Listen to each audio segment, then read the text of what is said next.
देश का किसान एक बार फिर से सड़कों पर है। इस बार वजह वो 3 अध्यादेश हैं जो मोदी सरकार ने पास किए हैं और अब संसद में बिल के रूप में पेश कर दिया। सोमवार को संसद में केंद्रीय कृषि मंत्री नरेंद्र सिंह तोमर ने ये तीनों बिल पेश किया। अब सरकार की तैयारी इन तीनों बिलों को पास कराने की है। दूसरी तरफ देश के कई इलाकों में किसान इनके विरोध में प्रदर्शन कर रहे हैं और आज संसद तक कूच करने का जो ऐलान किया गया था उसको लेकर के जोर आजमाइश कर रहे हैं सुरक्षा बलों के साथ। कृषि क्षेत्र से जुड़े ये 3 बिल हैं, कृषि उपज व्यापार और वाणिज्य, इसके साथ में आवश्यक वस्तु बिल, मूल्य आश्वासन तथा कृषि सेवाओं पर किसान समझौता बिल।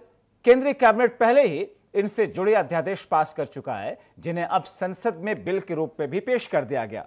लोकसभा से मंगलवार को आवश्यक वस्तु से जुड़े संशोधन बिल पास हो चुका है। सरकार के इन फैसलों का विरोध तब से ही किया जा रहा है जब से अध्यादेश पास किया गया था। यह अध्यादेश राज्यों के कृषि उत्पाद मार्केट कानून राज एपीएमसी एक्ट के अंतर्गत अधिसूचित बेरोजगार बाजारों के बाहर किसानों की उपज के फ्री व्यापार की सुविधा देता है। इस अध्यादेश के प्रावधान के तौर पर राज्यों के एपीएमसी एक्ट के प्रावधानों के हेतु हुए भी लागू रहेंगे। सरकार का कहना यह है कि इस बदलाव के जरिए किसानों और व्यापारियों को किसानों की उपज की बिक्री और खरीद से संबंधित आजादी मिलेगी, जिससे अच्छे माहौल पैदा होंगे और दाम भी बेहतर तरीके से किसानों को मिल सकेंगे।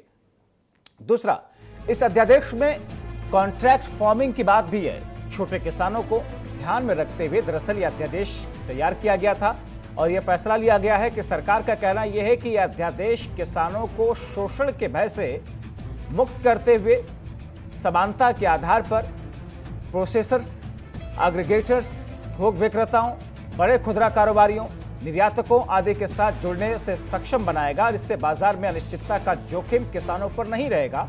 साथ ही साथ किसानों की आधुनिक तकनीक और बेहतर इनपुट्स तक भी पहुंच सकेंगे, इसकी सुनिश्चित इसे किया जाएगा। इससे किसानों की आय में भी काफी सुधार होगा, ये उम्मीद जता रही है सरकार।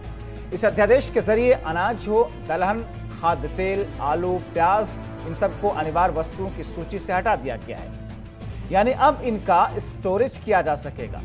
सरकार का मानना है कि किसानों की अच्छी पैदावार होने के बावजूद कोल्ड स्टोरेज या फिर निर्यात की सुविधाओं के अभाव में और वस्तु अधिनियम के चलते अपनी फसल के सही दाम नहीं ले पाते हैं। सरकार का कहना यह भी है कि इस व्यवस्था से निजी निवेशक हस्तक्षेप के भय से मुक्त हो जाएंगे।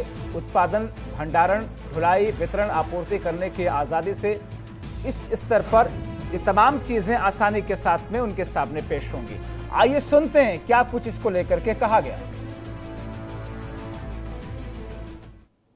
क्वालिटी, जिस क्वालिटी में वो उसके सामने जाता है उस पर उसकी पेमेंट हो जाएगी, ये हमको ध्यान में रखना चाहिए।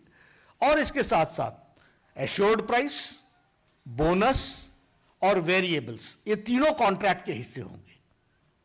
तो ये किसान को इस बात का डर नहीं होगा कि बाढ़ आ गई तो मेरे खेत का क्या होगा, मेरे किसान का क्या होगा, मौसम खराब हो गया तो मेरा क्या होगा। तो ये तीनों ही बिल्स जो हैं वह किसान के पक्ष में और किसान को की सेवा करने वाला और किसान के मार्केट में और दाम मिलने में जितने भी रुकावटें थी, बॉटलनेक्स थे, उन सारों को दूर करने का प्रयास किया गया है।